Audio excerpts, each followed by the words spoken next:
Bismillahirrahmanirrahim. Hai, Assalamualaikum. Welcome back to Cengkeh Channel. Terima kasih akak ucapkan kepada semua kerana sentiasa memberi support untuk channel ni. Syukur Alhamdulillah bertemu lagi kita dalam slot meremang pada kali ni. Akak tak nak buang masa korang. So hari ni akak nak sampaikan satu kisah seram di mana akak baca kisah ni memang betul-betul seram bagi akak. Jadi kisah seram ni mengenai jalan raya.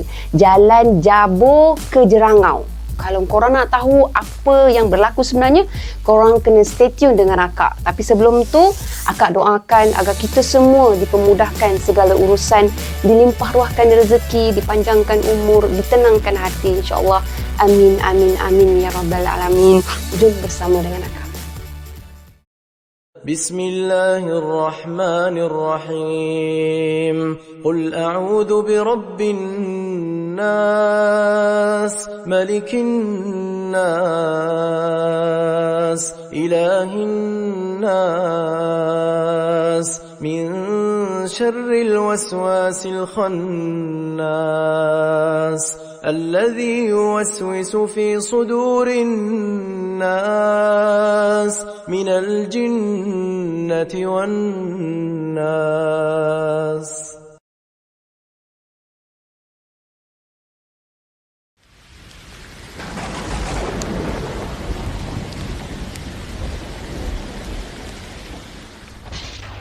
Bismillahirrahmanirrahim. Pada kali ni akak akan menceritakan satu kisah yang memang betul-betul berlaku. Dan kisah ni dialami oleh seorang penjawat awam yang dikenali sebagai Bidin. Bidin pada waktu tu bertugas dekat sebuah agensi kerajaan yang terletak di Termeloh, Pahang. Kisah ni diceritakan oleh Bidin kepada subscriber yang bernama Aman. Dan Aman ni lah yang kongsikan kisah ni kepada Cengkeh Channel. Terima kasih Aman. Tanpa membuang masa, jom kita sama-sama selami kisah Bidin ni. Kisah ni mengenai gangguan yang dialami oleh Bidin semasa dia melalui sebuah jalan di kawasan Jabor, Jerangau. Masa tu Bidin dia tak keseorangan tau. Dia bersama isteri dan anak-anak dia. Mereka melalui jalan tersebut pada waktu malam. Kejadian ni berlaku pada tahun 1996, macam itulah. Pada suatu hari, dalam tahun 1996, kira-kira pukul 7 petang, Bidin yang masa tu dia sedang bertugas di sebuah balai polis, dia ada terima satu panggilan telefon daripada ayah dia di Kemaman, Terengganu. Ayah Bidin dia maklumkan bahawa adik Bidin yang bongsu dah terlibat dalam satu kemalangan jalan raya. Ayah Bidin juga memaklumkan kepada Bidin bahawa adik dia tu telah mengalami kecederaan parah sebab motosikal yang dipandu adik dia tu, yang ditunggang, bukan dipandu, ditunggang adik dia tu dirempuh oleh sebuah kereta. Ayah Bidin bagi tahu kat situ juga bahawasanya adik Bidin tu dah dimasukkan ke ward ICU di Hospital Kemaman. Di akhir perbualan ayah Bidin ni, ayah Bidin dia minta Bidin balik. Bidin, baliklah Bidin. Ayah ni dah tua. Ayah tak mampu nak temankan adik kamu. Kamu abang yang sulung. Kamu baliklah. Tolonglah tengok-tengokkan adik kamu tu. Kamu je harapan ayah. Baliklah Bidin. Rintih ayah Bidin dalam keadaan sedih. Sedih sebab anak dia aksiden dan dia tak ada tempat nak kongsikan kesedihan dia. Ya, Bidin akan balik ayah. Ayah jangan risau. Kata Bidin, dia cuba tenangkan ayah dia. Walhal dia sendiri sebab tau. Dia cuba lapkan air mata dia. Air mata dia bergenang betul dekat pipi. Bidin dia rasa sangat sedih. Dalam masa yang sama dia rasa terharu. Sebab ayah dia tu percayakan dia. Ayah dia tu bergantung kepada dia untuk jaga adik-adik dia yang bawah-bawah. Bidin dia tenangkan diri dia sendiri. Dia cuba ambil kekuatan dia. Tapi dalam masa yang sama dia tetap rasa risau pada adik dia. Dia risaukan pada ayah dia dalam situasi tersebut. Lepas tu Bidin dia bagi tahukan berita yang sedih tu kepada rakan-rakan setugas dia. Dan rakan-rakan setugas dia nasihatkan dia supaya cepat-cepat pergi jumpa dengan pegawai, minta izin apa semua, minta cuti semua, balik cepat-cepat, jangan tangguh lagi. Jadi dia pergilah berjumpa dengan pegawai bertugas. Dimaklumkan tentang perkara tu. Lepas tu pegawai tu pun bagilah cuti untuk dia. Cuti emergency pada waktu tu juga. Alhamdulillah, bila cuti dia dah selesai, dah diluluskan, kemudiannya Bidin dia cepat-cepat ambil segala peralatan dia yang memang dia bawa pergi ke office. Dia kerja 24 jam tau. So, dia akan tidur kat office. Bila dia tidur kat office, adalah pakaian dia, barang mandi dia yang dia bawa ke office dalam satu beg galas. Jadi, bila nak balik tu, dia dah tak tahu nak buat apa. Dia tak tahu nak capai apa. Dia capai yang tu je. Terus, dia balik ke rumah. Sepanjang perjalanan dia dari office nak balik ke rumah dia tu, Bidin dia tak putus-putus doakan kepada Allah Subhanahu Wa Taala agar adik dia ni dapat diselamatkan. Sampai je kat rumah, Bidin dia pun bagi tahu dekat isteri dia apa yang berlaku. Dia minta isteri dia tu kemas pakaian cepat-cepat. Mereka akan balik pada malam tu juga, selepas solat Isyak hari yang sama. Tanpa banyak soal, isteri Bidin dia pun buat apa yang disuruh. Isteri Bidin ni nama dia Imah. Imah pun dia pergi ke bilik, dia kemas-kemas pakaian, dia mandikan anak bongsu dia yang berusia 2 tahun. Ada sebab tau kenapa akak tekankan anak bongsu dia berusia 2 tahun. Setelah selesai Imah mandikan anak lelaki bongsu dia tu, Imah dia pun telefonkan kepada sekolah dia tempat dia bekerja. Imah ni dia mengajar, dia cikgu.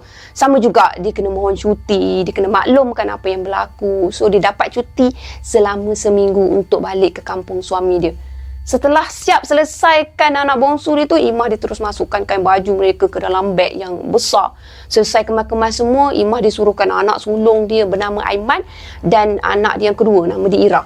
Ira ni dengan Aiman ni pergi bersiap. Siap-siap semua. Tak payah nak tunggu pada dia tu nak tolong siapkan. Mereka dah besar kan. Siap.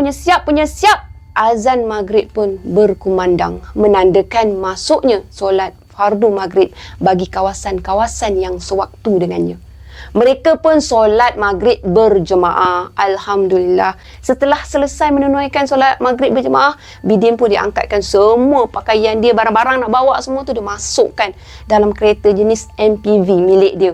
Sementara nak tunggu solat Isyak tu, mereka makanlah apa yang patut ala kadar je supaya memudahkan perjalanan mereka. Dan bila solat Isyak berkumandang, mereka sama-sama menunaikan solat Isyak. Bukan nak panjang lebar tau, nak bagi tahu pasal mereka ni nak bersiap semua ni. Tapi nak tekankan kat sini, pada waktu tu, Bidin sebenarnya dari awal masa dia on the way balik dari office ke rumah dia, dia ada satu perasaan tau. Perasaan dudap. Dan sepanjang dia bersiap-siap tu dalam rumah dia tu, dia rasakan sesuatu yang agak meremang. Bukan meremang nak cakap, kita terus nak kata meremang hantu. Tak, dia rasa ada yang tak kena. Seolah-olah perasaan pelik, seolah-olah macam ada sesuatu yang bakal berlaku. Tapi dia abaikan. Biarkanlah, abaikan. Mungkin juga faktor yang mempengaruhi fikiran dia tu adalah adik dia tu. Dia risaukan adik dia masuk ICU. Lepas tu dia risaukan ayah dia pula. Siapa yang nak tengokkan ayah dia, nak bantu ayah dia kan. Bercampur baur semua. Tak apalah. Mereka mulakan perjalanan mereka dengan lafaz Bismillahirrahmanirrahim dan mereka pun baca doa menaiki kenderaan. Maka Bidin pun dia meninggalkan kediaman mereka di Bandar Temerloh. Dia memandu dengan penuh berhati-hati sebab dia rasa berdebar. Duk-dak. Tak tahulah kenapa. Start daripada office memang dia dah berdebar. Semasa memandu, Bidin dia bersembang-sembang dengan Imah sebab dia nak elakkan diri dia dari mengantuk. Bidin nampak letih sangat. Imah dia boleh perasan pada wajah Bidin ni, Bidin memang nampak sangat letih. Mana taknya, dia bekerja pada siang hari dan dia tak sempat nak rehat pun. Dia balik rumah selepas dapat berita emergency tu, terus dia uruskan semua perkara dan dia terus drive untuk balik kampung. Abang okey ke tak ni? Tanya Imah. Ya, abang okey, Mah. Abang okey, jangan risau, jawab Bidin. Kalau abang rasa mengantuk, biarlah Imah drive dulu. Sementara tu, abang boleh juga tidur sekejap. Nanti kita gila-gilalah memandu, kata Imah. Okey juga tu, jawab Bidin. Okey, nanti kita sampai ke Bandar Kuantan, Imah boleh gantikan abang drive. Kemudian abang tidur sekejap. Tapi kalau Imah rasa mengantuk, cepat-cepat kejutkan abang. Okey, faham tak? Kata Bidin. Perkataan faham tak tu, Imah rasa pelik tau. Kenapa mesti dia nak detailkan? Faham tak? Macam tu. Macam dia risaukan sesuatu. Okey juga macam tu, jawab Imah. Setelah mereka ni melepasi Bandar Maran, mereka pun memasuki Gambang. Bermula dari situlah Bidin dia dah rasa sangat mengantuk. Lepas tu dia tengokkan ke arah isteri dia di bahagian kerusi penumpang. Tapi masa tu Imah dia dah terlelap tau. Dah lena sangat. Sambil itu Imah dia memangku anak bongsu mereka. Sementara 2 orang lagi anak mereka ni dah pun terlena. Dah tidur dah dekat belakang bahagian kerusi pemandu belakang. Imah dia terkejut dan dia tersedar tau. Bila dia rasakan kereta mereka ni seakan-akan bergoyang-goyang lain macam je. Kenapa ni bang? Tanya Imah pada suami dia.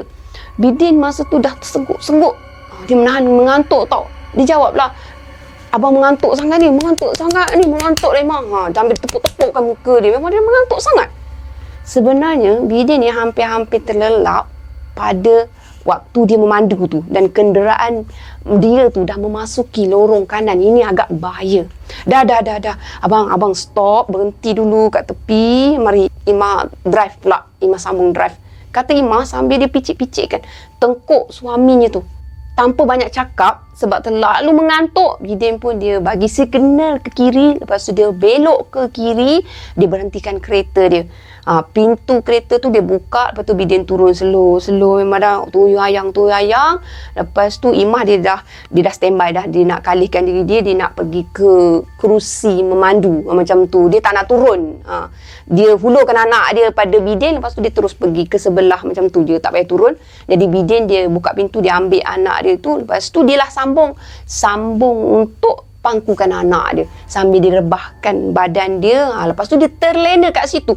Walaupun dia terlena tu, sebelum nak terlena tu, Bidin dia sempat tahu termenung. Dia macam ni, dia masuk dalam kereta, dia pegang anak dia macam blur tau. Blur mata dia macam termenung, macam ada yang tak kena pada diri dia. Memang Imah boleh nampak pada wajah Bidin tu, ada yang tak kena, sangat-sangat tak kena.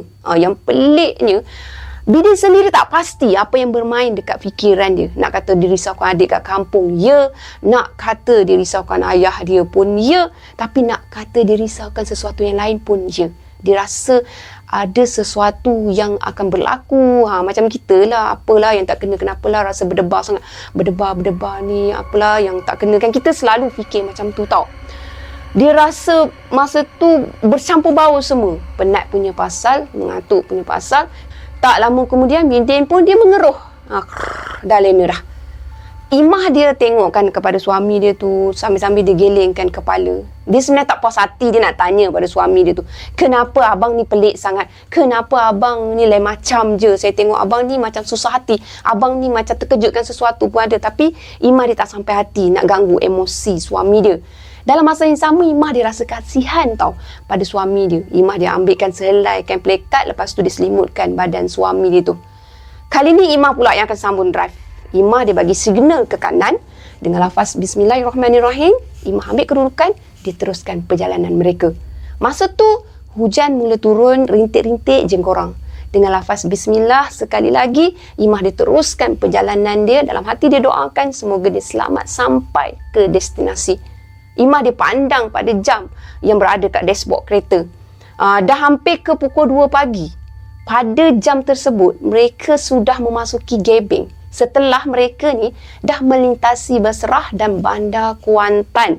Dari Gebeng, Imah dia memandu menghala ke jalan menuju ke Jerangau, Jabu. Tak lama lepas tu, Imah dia dah masuk jalan Jerangau, Jabu. Part sinilah yang mulanya seram dia. Jalan ni sangat sunyi pada waktu tu. Kenderaan mereka jarang-jarang berselisih dengan kenderaan lain. Sementara tu, dekat luar kereta, gerimis dah pun turun menjadikan suasana tu dah rasa agak sejuk. Sejuk sangat. Seram sejuk pula Imah rasa time tu. Tapi biasalah, drive dengan suasana macam tu memang akan rasa sedikit seram. Seram bercampur duk-dak. Maklumlah, time tu Imah sorang-sorang je yang terjaga. Sementara Bidin dengan anak-anak dia lain semua dah lena. Imah dia toleh sekali-sekali ke arah suami dia.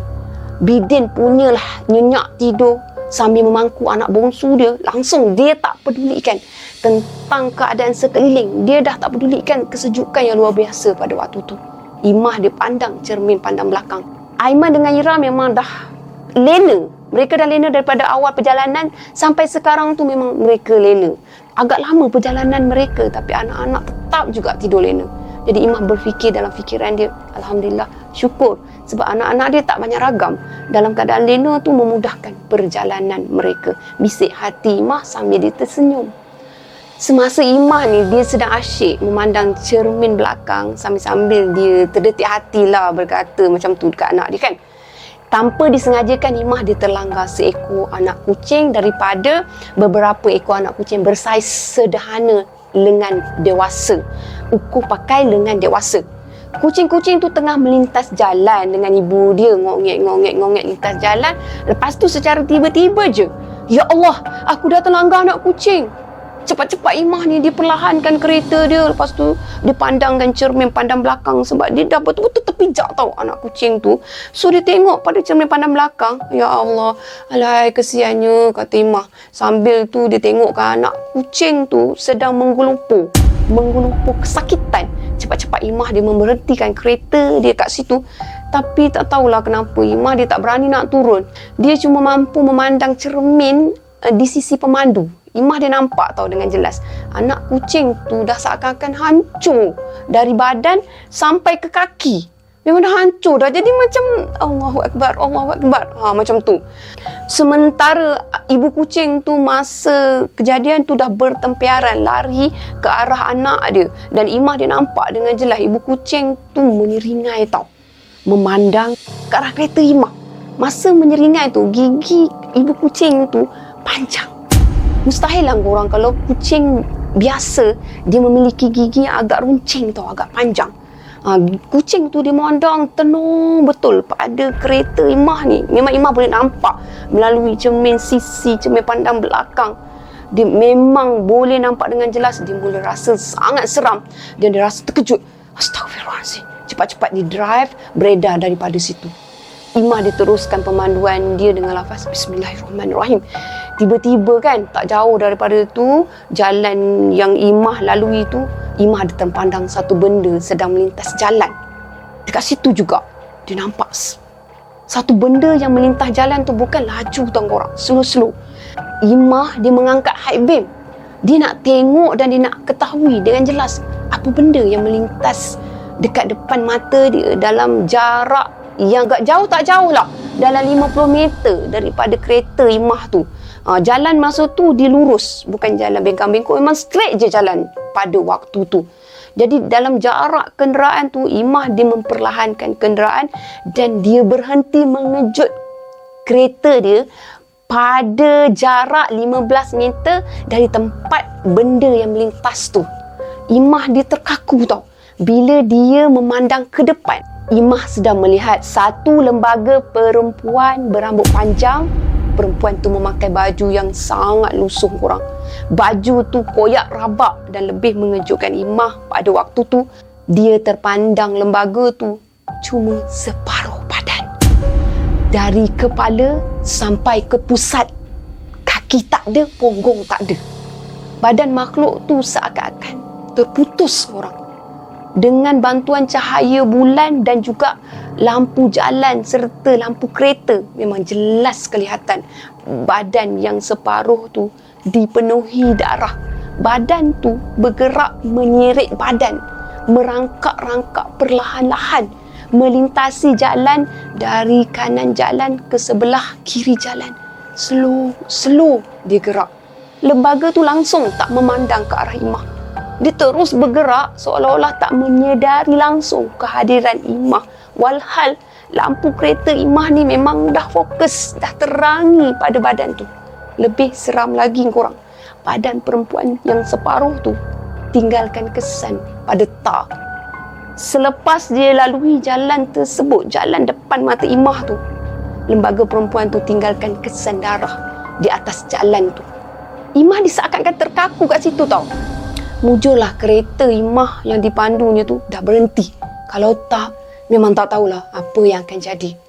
Dalam keadaan terkaku tu, terkejut, bagainya Imah dia cuma mampu gerakkan mata dia je memandang ke arah lembaga tu. Bila lembaga perempuan yang menyeramkan tu dah berlalu ke sebelah kiri jalan, barulah Imah ni mampu gerakkan badan dia seolah-olah macam dia baru dapat terkejut tau. Lepas tu dia terus menjerit dalam keadaan ketakutan. Jeritan Imah tu dah mengejutkan Bidin yang masih lagi nyenyak tidur dekat kerusi penumpang bahagian depan. Terkejutlah Bidin bila tiba-tiba isteri tu menjerit, abang! Macam tu contoh. Ada apa sayang? Ada apa sayang? Tanya Bidin dalam keadaan kebingungan. Dia terkejut. Imah tak jawab apa-apa time tu. Tapi dia sekali lagi jadi terkejut terkaku dekat kerusi pemandu. Tapi kali ni mata Imah dah tak berkedip tau, memandang ke arah depan. Bulat mata dia. Dia tak tahu nak cakap apa dah. Bidin dia rasa pelik dengan pandangan Imah. Dia nampak Imah macam terkejutkan sesuatu. Bidin walaupun tangan dia masih lagi memangku anak bongsu dia tu, dialihkan juga sebelah tangan dia. Lepas tangan kanan dia lah. Lepas tu dia goyang-goyangkan badan Imah. Imah, kenapa ni? Imah, kenapa ni? Kenapa sayang? Kenapa langsung tak bergerak ni? Macam tu. Ya Allah, Imah, kenapa ni? Soal Bidin lagi dengan lebih sekeras. Imah, kenapa ni? Dalam suasana yang agak tegang tu, Bidin dia cepat-cepat bacakan Ayatul Kursi dan dia berselawat ulang-ulang kali. Lepas tu dia tiupkan dekat telapak tangan kanan dia tu, dia raupkan ke wajah Imah. Nasib baik Imah dia tersedar tau. Time tu, astagfirullahalazim. Macam orang yang baru lepas daripada terkejut. Imah dia menunjuk-nunjuk kat depan. Dia tak boleh nak cakap apa dah. Tak boleh nak bersuara. Imah dia tunjuk juga dekat bahagian depan tu dengan muka dia sangat cemas. Bertenang sayang, bertenang. Istighfar banyak-banyak. Istighfar. Kata Bidin, dia cuba tenangkan isteri dia tu. Imah istighfar, dia ikut cakap suami dia. Dia cuba nak bertenang. Dalam keadaan terkata-kata, Imah diceritakan apa yang berlaku. Tak apa. Bertenang sayang. Marilah, biar abang pula yang drive. Kata Bidin. Lepas tu Imah dia buka lah pintu bahagian pemandu tu. Dia buka, dia turun. Perlahan-lahan dia melangkah dalam keadaan teragak-agak tau. Dia nak pergi ke bahagian kerusi penumpang. Dia tak pandang pun ke arah lain selain ke arah suami dia. Dalam masa yang sama, Bidin pula dia keluar kereta sambil dia dukungkan anak dia yang bongsu tu. Imah dia nak masuk dalam kereta tapi sempat jugalah dia pandang balik semula ke arah lembaga yang dia nampak tu. Bidin masa tu dia cuitkan Imah. Buat apa nak pandang lagi kan? Waktu Bidin diserahkan anak bongsu dia tu ke pangkuan isteri dia, secara perlahan dia bagikan kepada Imah. Lepas tu Imah dia masuk dekat kursi penumpang. Dia duduk kat kursi penumpang. Bidin dia dapat lihat ketakutan yang dialami oleh Imah melalui gerak-geri Imah. Memang cukup hati-hati masa dia nak keluar daripada kereta tu. Tanpa dia buang masa, Bidin dia berjalan ke belakang kereta mereka untuk pergi ke kusyen pemandu. Bezanya tadi, Imah dia tak berani nak lalu ikut belakang. So, dia lalu ikut depan kereta.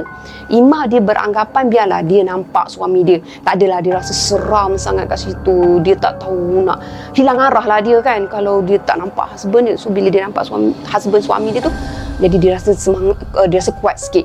Tapi Bidin pula, dia ikut bahagian belakang tu. Dia lalu ikut belakang sebab tak ada apa pun yang perlu dia takutkan. Dia tak nampak apa yang Imah nampak. Bila sampai dekat pintu pemandu, Bidin dia berhenti sekejap. Sambil tu dia tinjau-tinjau lah keadaan sekeliling. Dia tengokkan sekeliling betul ke apa yang isteri dia ceritakan. Tak ada apa pun. Mana tak ada apa pun. Bisik hati dia lah. Bidin tak adalah dia nak cakap kat isteri dia. Masa tu duduk kat luar lagi kan. Tapi apa pula yang berlaku dalam kereta? Lain pula ceritanya korang. Sewaktu Bidin tu yang merupakan seorang sarjan polis, dia sedang meninjau-ninjau di bahagian luar kereta. Sementara Imah dekat dalam kereta ni sedang duduk dekat kerusi penumpang. Dia terpandang di hujung bonet berdekatan lampu depan. Ada satu lembaga sedang menjenguk-jenguk. Dia jengukkan pada Imah tau. Cuma Imah je yang nampak pada lembaga tu. Imah dia nampak rambut yang kusut masai dan mata yang berwarna putih. Warna putih, tak ada mata hitam. Lembaga tu seakan-akan sedang mengintai dia. Macam mana nak terangkan bagi jelas ya? Okey, macam ni. Lembaga tu, dia mengintai-intai Imah dari arah bonet depan. Kepala lembaga tu, dia mula bergerak-gerak menuju ke arah cermin tepi kereta di bahagian penumpang depan. Maknanya sebelah Imah lah kan? Korang faham kan apa maksud akak? Dalam masa yang sama, mata Imah dia turut melihat pergerakan kepala lembaga tu, dan bila kepala yang mengintai tu berada betul-betul dekat cermin tingkap sebelah Imah tu, lembaga tu terus mengangkat muka dia pada paras dagu. Sebelum tu dia tak nampak dengan jelas, dia nampak macam tu je. Di cermin tingkap kereta, jelas kelihatan di mata Imah lembaga tu amat menakutkan. Imah dia tak tahulah kenapa dia tak pula menjerit time tu, tapi dia tetap fokus pada lembaga tu. Dia nampak muka lembaga tu berwarna pucat tau. Pucat sangat, mata putih dengan rambut kusuk masai. Lepas tu kan, yang ketaranya ada 2 taring yang agak panjang. Lembaga tu dia pandang ke arah Imah, tapi tak tahulah pula sama ada lembaga tu merenung ke tak arah Imah, sebab mata dia putih semua, putih semata-mata. Tapi posisi lembaga tu memang betul-betul menghadap Imah, dengan pandangan mata putih tu memang betul tuju dekat Imah. Kali ni Imah menjerit bila dia tengok mata lembaga tu. Dia takut sangat.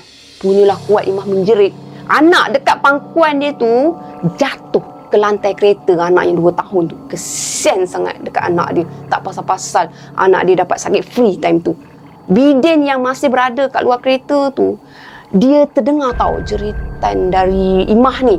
Lepas tu dia menerpa ke arah Imah. Mujurlah masa tu kan, mujurlah pintu kereta pada waktu tu belum ditutup rapat lagi tau. Masih ada terbuka juga sikit. Dapatlah Bidin ni, dia dengar suara jeritan Imah dari dalam kereta. Kalau tak tahulah. Waktu dia tanyalah, kenapa sayang, kenapa ni? Kata Bidin sambil dia angkatkan anak bongsu dia daripada lantai kereta tu naik semula ke atas riba Imah. Macam mana anak boleh jatuh ni? Tanya Bidin ni kepada Imah. Jenuh jugalah Bidin ni duk bertanya itu ini. Tapi Imah tak jawab satu pun soalan Bidin. Imah tak dapat nak bersuara sebab dia terlampau takut. Tenang sayang, tenang, kata Bidin sambil dia memangku, dia menepuk-nepukkan anaknya tu yang sedang menangis. Bidin awalnya memang dia dah letakkan anak kecil dia tu dekat atas riba Imah. Tapi Imah buat je. Imah ni macam terkejut, dia buat tak reti je ke anak dia. Dia langsung tak cuba untuk bagi anak dia tu diam ke pujuk-pujuk, tepuk-tepuk, langsung tak. Dia tak cuba untuk tenangkan anak dia. Terpaksalah Bidin yang ambil semula anak dia tu, letak atas riba dia sendiri. Lepas tu terpaksalah Bidin ni cuba juga untuk tenangkan anak dia tu. Lepas tu Imah dia bagi isyarat kepada Bidin agar Bidin tu segera meninggalkan tempat tu. Dia tepuk-tepukkan bahu Bidin. Macam tu, jalan. Nak gerak macam mana, nak jalan macam mana, anak ni siapa nak pegang? Aduh lah. Tanpa bersoal jawab, Imah dia segera ambil anaknya tu. Lepas tu dia buat isyarat kepada Bidin. Nasib baiklah tak ada dia tepukkan suami dia tu sekuat mungkin. Kalau tak, mau hagu biru keadaan time tu. Ada baiknya tu Imah tu dia tak boleh nak berkata-kata tau. Kalau Imah boleh berkata-kata, confirm dia jerit. Abang jalan! Jerit-jerit lah dekat situ. Bidin dia pun cepat-cepatlah pecutkan kereta dia tu, ditinggalkan kawasan tersebut dengan penuh rasa hairan. Hairan sangat, apa dah jadi sebenarnya? Tapi dia tak ada jawapan. Dan dalam keadaan tu, dia agak tergesa-gesa. Masa di pertengahan perjalanan, Bidin dia nampak cermin hadapan kereta mereka ni diludah pula dah. Ada air ludah memenuhi cermin hadapan kereta korang. Air ludah tu dia berlendir, berbuih, dia berwarna cerah-cerah macam tu. Bidin dia rasa geli. Bidin memperlahankan kereta dia sebab dia tak boleh nak fokus dengan pemanduan yang terbatas kerana air yang diludah tu. Air ludahan tu melekat dekat cermin kereta dia. Dalam tak mampu dia nak fokus tu, dari jauh Bidin dia ada ternampak tau satu stesen minyak di sebelah kiri. Lepas tu Bidin diteruskan juga memandu dengan berhati-hati sebab air liur yang berada di cermin kereta dia tu akan kembali semula apabila dia cuba untuk bersihkan. Macam ni lah, bila air liur tu melekat kat cermin kereta, Bidin ni dia cuba pasang wiper kan dengan laju, surup, wiper tu bunyi kan. Wiper tu dah buat kerja elok, dah keluar ada air kan daripada kereta, dia keluarkan, dia cuba bersihkan cermin depan tu. Tapi korang, alangkah terkejutnya dia bila air liur tu bukan makin hilang, bila cermin dia bukan makin bersih, malah makin banyak air liur tu, seolah-olah dia sedang diludah berulang-ulang kali. Terusan juga air liur tu memenuhi pada cermin bahagian depan. Ngerikan korang pengalaman Bidin ni. Bila Bidin gagahkan diri juga untuk sampai ke stesen minyak tu, akhirnya Bidin sampai juga kat situ. Bidin dia pun apa lagi, dia tutuplah lampu kereta. Tapi kan time tu, walaupun lampu kereta dia dah tutup, lampu still juga terpasang. Masa tu Bidin dia parking betul-betul dekat bawah lampu yang berada kat stesen minyak tu, yang berdekatan dengan kawasan yang isi minyak. Lantaklah bisik hati Bidin. Bidin dia bergegas, dia pergi ambil alat untuk cucikan cermin kereta. Tak tahulah Kak macam mana Kak nak sebut. Apa yang pasti Kak ingat, batang yang macam penyapu tu kan, cepat-cepat Bidin dia ambil, dia lapkan daripada batang yang macam penyapu seret kita biasa tengok lah kat stesen minyak. Jadi dia cuba bersihkan. Susah korang, bukan senang nak bersihkan kepada air liur tu. Dalam masa yang sama, Bidin dia mula terdengar tau, ada suara macam tuju kat dia. Suara tu datang dari mana, Bidin memang tak sure. Tapi suara tu berbunyi, dia punya tu punyalah panjang, tak ada break langsung. Kalau kita ni bersuara, takkanlah sepanjang tu. Seolah-olah macam suara tu tak ada henti nafas dia. Bidin dia rasa seram. Lepas tu cepat-cepat dia masuk dalam kereta. Lepas tu isteri dia tanya, Imah tanya, kenapa bang? Macam kelang kabut je. Tanya Imah. Tak ada apalah, tak ada apa. Tak ada apalah. Dia jawab macam tu lah, dalam keadaan tergagap-gagap. Imah pun okey, tak ada apa, okey lah. Alhamdulillah, Imah dia dah rasa okey sikit daripada keadaan yang dilalui tadi. Dalam masa mereka tu berbual-bual tu, tiba-tiba je enjin kereta mereka pula mati secara tiba-tiba, sendiri mati. Mereka ni tak usik pun kunci kereta. Memang tak ada niat pun nak tutup enjin kereta. Tapi enjin kereta mati. Imah dan Bidin dia terus diamkan diri. Lepas tu mereka saling berpandangan antara satu sama lain. Kenapa dengan kereta kita ni bang? Enjin mati tiba-tiba je, tanya Imah spontan. Mungkin bateri kon kot. Enjin terlampau panas kot ni, kata Bidin perlahan je. Bidin tahu kata-kata dia tu hanya sekadar untuk sedapkan hati dia dan nak elakkan isteri dia dari rasa takut. Daripada isteri tu berfikir bukan-bukan, baik dia buat helah macam tu. Part ni lagi meremang korang. Enjin kereta mereka ni mati dalam masa yang sama. Lampu di stesen minyak semua terpadam. Ya Allah, bang, apa dah jadi ni bang? Apa dah jadi ni? Kata Imah. Bertenang sayang, bertenang, kata Bidin sambil dia buka laci pada dashboard kereta. Bidin dia raba-raba dalam gelap, dia cari torchlight yang sememangnya Bidin letak, dia buat spare, dia buat dalam kereta dia. Kalau jadi apa-apa kecemasan macam tu, dia akan ambil torchlight tu. Alhamdulillah ada. Bidin dia mula menyuluh keluar kereta, dia tengok sekeliling kan, tak ada apa pun. Mata Bidin dengan mata Imah ni dia seiring, dia mengikut pada cahaya lampu torchlight tu. Kemana je torchlight tu diarahkan, kat situlah mata mereka sama-sama memandang keluar kereta. Tapi bila cahaya torchlight diarahkan ke sebelah penumpang kereta ataupun di sebelah Imah berada, tiba-tiba kedua-dua mereka menjerit, Astaghfirullahalazim, Astaghfirullahalazim, ucap Bidin bila mana cermin sisi sebelah kanan penumpang tu ada satu makhluk.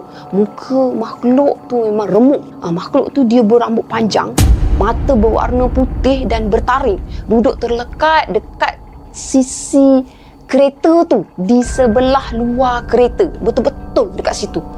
Terdiam serta-merta perbualan mereka tadi. Lepas tu lembaga tu pun menghilang. Bang, Imah takut, kata Imah terketak-ketak. Bidin dia tak jawab. Sebaliknya mulut dia dah terkumat kamit dibacakan Ayatul Kursi yang sangat jelas pembacaan dia tanpa ada terkecuali. Cukup bacaan dia, penuh cukup. Dia hafal Ayatul Kursi dengan sangat baik. Alhamdulillah. Bidin dia tahu, amat tahu dalam situasi tegang dan panik macam tu, dia perlu bertenang. Walau hakikatnya dia sendiri pun rasa agak takut. Maklumlah, Sarjan Polis kan takkanlah dia nak cepat gabra. Kematangan Bidin dalam tugas membuatkan dia tak kekok untuk hadapi situasi cemas tersebut. Alhamdulillah, lampu stesen minyak tu kembali menyala. Bidin dengan Imah dia tarik nafas lega. Tapi sewaktu Bidin dengan Imah nak menoleh ke belakang, mereka melihat keadaan anak-anak mereka yang sedang nyenyak tidur kat belakang. Tiba-tiba korang terpacak Ira, anak perempuan mereka tu kat tengah-tengah antara cushion pemandu dengan cushion penumpang bahagian depan. Imah dia menjerit. Masa tu Bidin dia terkaku bila dia tengok anak dia tu jengkilkan mata ke arah mereka berdua. Ira, kata Bidin. Ira dia terus memalingkan muka dia ke arah Bidin sambil dia renungkan dengan satu renungan yang amat tajam sekali. Kali ni confirm. Renungan tu memang sangat tajam sebab renungan tu bukan mata putih semata-mata. Itu renungan anak dia. Mata anak dia memang jelas. Imah dia terus menjerit ketakutan. Dia terjelepuk jatuh. Pengsan dalam kereta bersama anak dia yang bongsu tu, yang dia sedang pangku time tu. Kali kedua, anak dia jatuh. Menangis dan terus menangis. Dalam situasi tegang tu, Bidin dia dah tak mampu dah nak menentang renungan tajam daripada anak dia Ira. Sangat menakutkan. Tanpa berlengah, Bidin dia alunkan azan dengan kuat, dengan jelas, menyebabkan Ira jatuh terlentang ke belakang kereta mereka. Terasa tau bergegar dengan kuat kereta, seolah-olah ada satu makhluk yang tak dapat dilihat dengan mata kasar. Tak dapat pun dikenal pasti oleh Bidin ni berlari merempuh pintu belakang dari sebelah dalam kereta.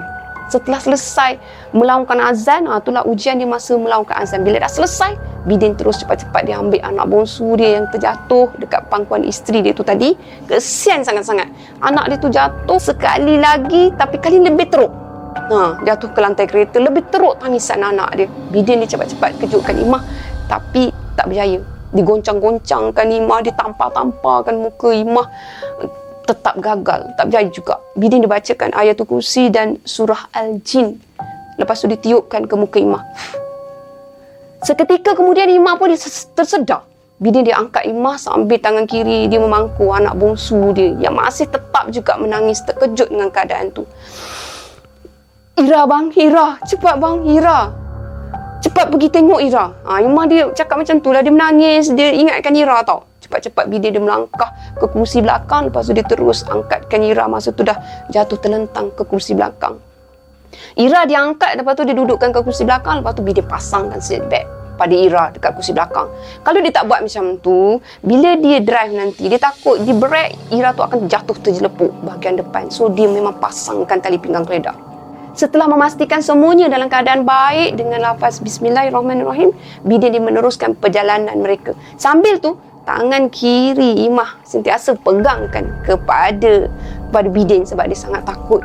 Dia sangat risau, mana tahu kan lepasnya ada berlaku lagi perkara-perkara yang lebih teruk dari itu.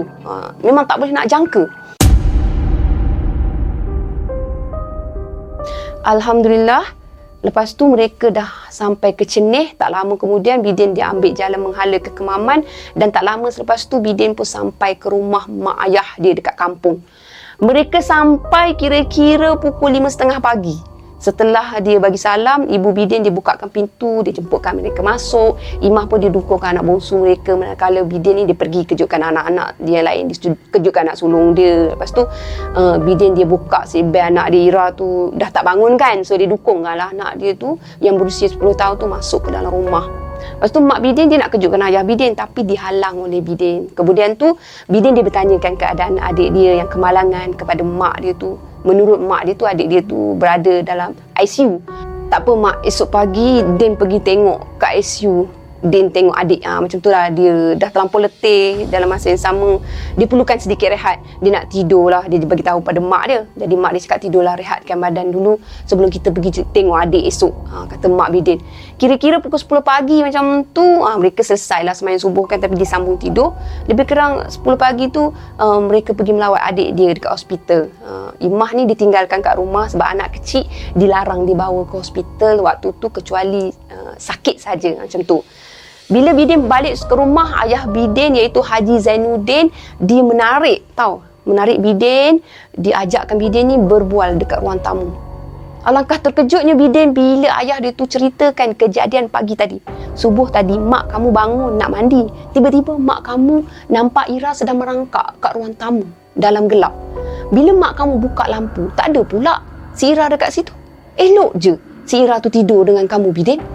Mak Bidin dia jadi hairan. Lepas tu dia ceritakanlah pada ayah. Din, apa yang sebenarnya dah berlaku? Masa korang balik kemari, korang ada ke singgah mana-mana? Ada ke? Tanya ayah Bidin. Tak adalah singgah mana-mana ayah. Tapi Bidin dia pun ceritakanlah dari A to Z apa yang berlaku kepada ayah dia. Oh patutlah masa korang masuk ke dalam rumah malam tadi, ayah dah rasa macam ada benda yang tak kena. Ayah dia tidur kan, tapi ayah dia boleh rasa ada yang tak kena. ada benda mengikut korang balik. Patutlah Ira selama ni sangat manja dengan ayah dan mak kamu, tiba-tiba jauhkan diri daripada ayah. Bila ayah panggil dia datang, tapi mata dia tak nak bertentang mata dengan ayah. Dia macam lain macam. Tak macam budak-budak lain yang bila jumpa atuk, bila jumpa nenek tu seronok sangat. Jadi bila dipanggil tu, anak kamu tu kelang kabut. Nanti lepas solat Zuhur, ayah akan ikhtiarkan dia. Kamu carikan ayah bulu runcing dalam panjang 1 hasta dengan 5 purut 15 biji. Kata ayah dia, siapkan barang-barang sebelum azan Zuhur. Dipesan berkali-kali tau, Din siapkan sebelum azan Zuhur. Baiklah ayah, nanti Din akan sediakan barang-barang tu, kata Bidin kepada ayah dia. Untuk pengetahuan korang, ayah Bidin ni adalah di kalangan orang alim yang amat dihormati di kampung mereka. Selaku seorang imam masjid di kampung, Tuan Haji Zainuddin juga pandai dalam ilmu pengubatan Islam. Selepas solat Zuhur, ayah Bidin dia balik dari masjid, dia minta lah apa yang dia suruh Bidin carikan tadi. Tolong bawakan barang-barang yang ayah pesan dekat ruang tamu. Oh ya, bagi tahu mak kamu, ayah minta kain hitam agak-agak dalam semeter panjang dan bawakan kepada ayah. Setelah semuanya dah sedia dekat ruang tamu rumah mereka tu, ayah dengan mak Bidin dengan Imah dan juga Ira dan anak Bidin pun ada pada waktu tu. Ira dia seperti gelisah tau. Gelisah sangat, macam dia tak kena. Dan mata Ira seakan meliar, dia memandang mengata-kata, dia pandang tingkap, dia pandang pintu, seolah-olah macam tahu kalau berlaku apa-apa dia nak lari tuju ke tingkap ke kat pintu ke, macam tu lah. Lepas tu ayah Bidin ni ditegur, kalau berlaku apa-apa jangan ditegur, kata ayah Bidin. Baiklah ayah, kata Bidin. Lepas tu ayah Bidin dia duduk bersila sementara mulut dia tu terkumat kamik bacakan sesuatu. Dan dalam masa yang sama Ira rebah. Lepas tu Ira kerasukan. Ira dia merangkak kat ruang tamu dengan mata terbeliak. Sementara lidah Ira tu dia seakan macam terjeli tau. Imah dia tutupkan mulut dia. Astaghfirullahaladzim. Lepas tu dia mula mengalirkan mata sebab dia tak sanggup nak tengok anak dia tu dalam keadaan yang macam tu. Terus anak dia tu merangkak, mengeritkan badan dia atas lantai sambil mengeluarkan suara. Oh, macam tu. Sangat menakutkan. Kenapa kau ganggu anak cucu Adam? Tanya Haji Zainuddin. Kau sambil menunjuk ke arah Imah. Kau bunuh anak aku. Dan aku akan bunuh anak kau sebagaimana kau bunuh anak aku. Kata benda yang berada dalam badan Imah.